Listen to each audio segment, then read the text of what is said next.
Actors Log 3 for physical theatre. Describe the games and exercises used to warm up and why they were used. This week we used the same exercises and warm-ups that we used last week, which involved isolations of the limbs, relaxing the body, feeling the tension. So we would roll our neck, roll our wrists, roll all our shoulders, all our joints, just to warm up all our limbs ready for some physical, practical work. They were used because in physical theatre we do tend to stretch our bodies out quite a lot, and so it is important to make sure that we are fully isolated and fully prepared for a physical lesson. How did you explore and rehearse in a safe way today? Think about how you use the space, set, props and equipment. Today we had to make sure that all the space was clear, that there was no chairs or tables lying around.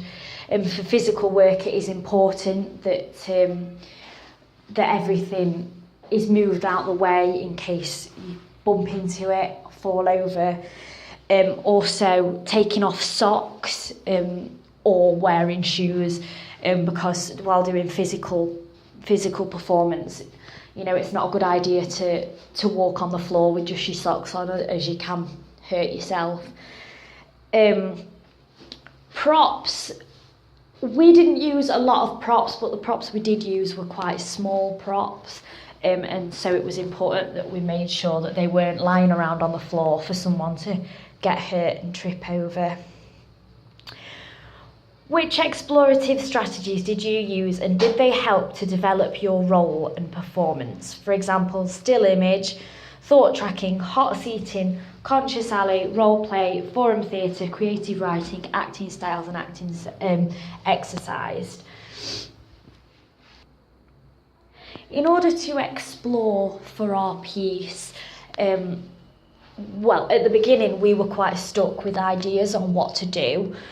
And so our group all stood in the mirror and we picked a movement from the 8 efforts. We all picked one each, and we looked at ourselves in the mirror and we did that movement, and that helped us to come up with a creative idea on the story and what we could do. My movement was to lie down on the floor, and this gave me the idea of sleeping. And then I came up with, I could be asleep and you could be like robbing from me. And so that's how we developed our ideas.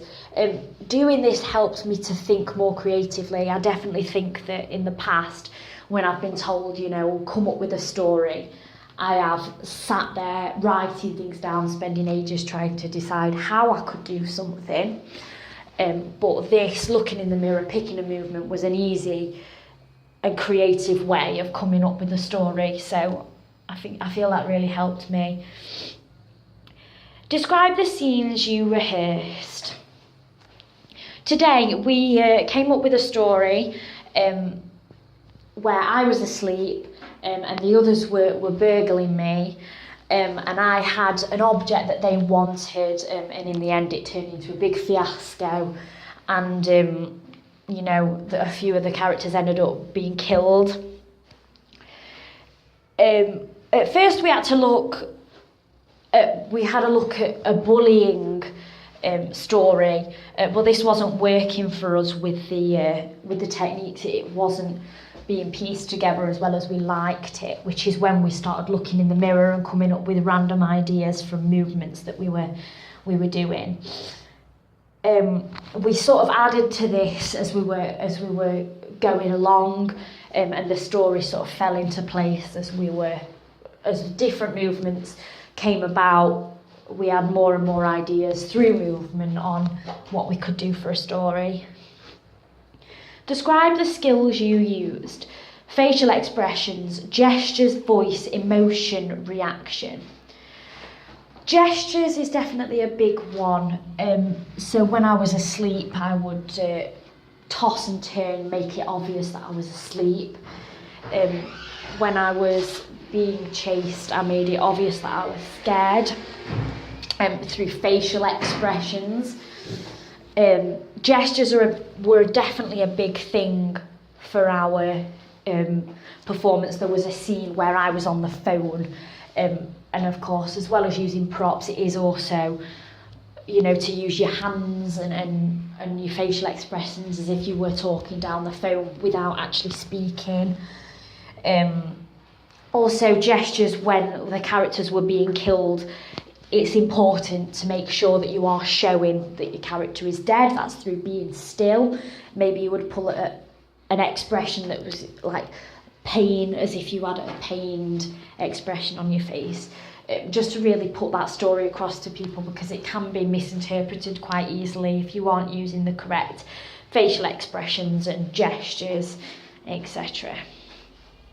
How did you take risks and experiment today? As I mentioned earlier, we experimented by doing certain random movements in the mirror and seeing what story and what ideas we could get out of that. For me, that was a very, very different way of bringing a story and coming up with a storyline. Usually I would sit down and mind map it, but this was a more creative and a more practical, physical way. And so we definitely experimented a lot with that. We found it a lot easier to come up with a storyline by just simply doing random movements. So I feel we definitely experimented with that today. How could you develop ideas as a group? Who took the lead? Were any of the ideas your own? How did you contribute to the development of the piece? We develop ideas through practically trying out different movements and coming up with the storyline.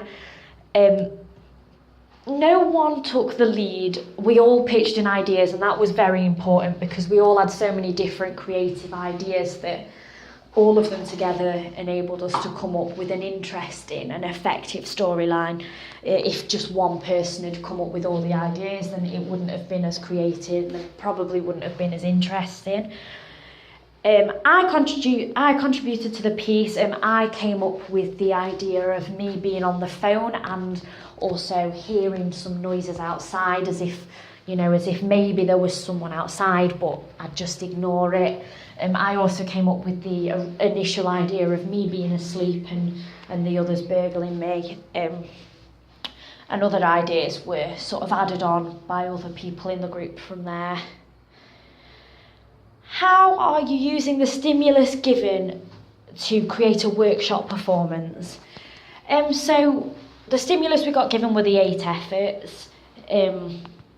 What we did as a group is we would all pick one effort. So mine was lying down, sort of falling to the floor, and then we would look in the mirror, perform it, and see what ideas we could come up with from everyone's movements.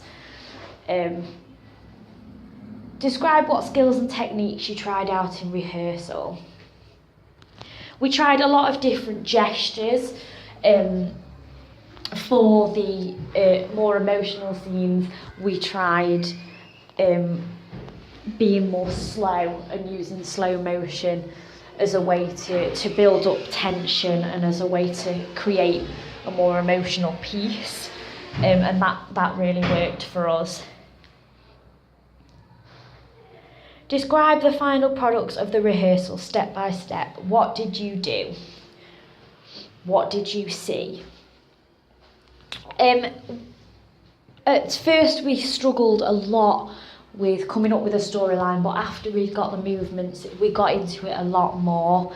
In the end, we found that our performance actually worked really well and that the storyline was put across to the audience well, and we found it easy to create emotion using different physical movements.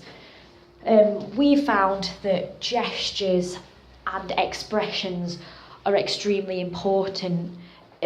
We didn't use any speaking, any dialogue in our performance, and we actually found that we could still put across as good and as emotional storyline as we would have with dialogue. And so we did see that expressions and gestures in particular are a massive main factor of putting across a particular story to an audience.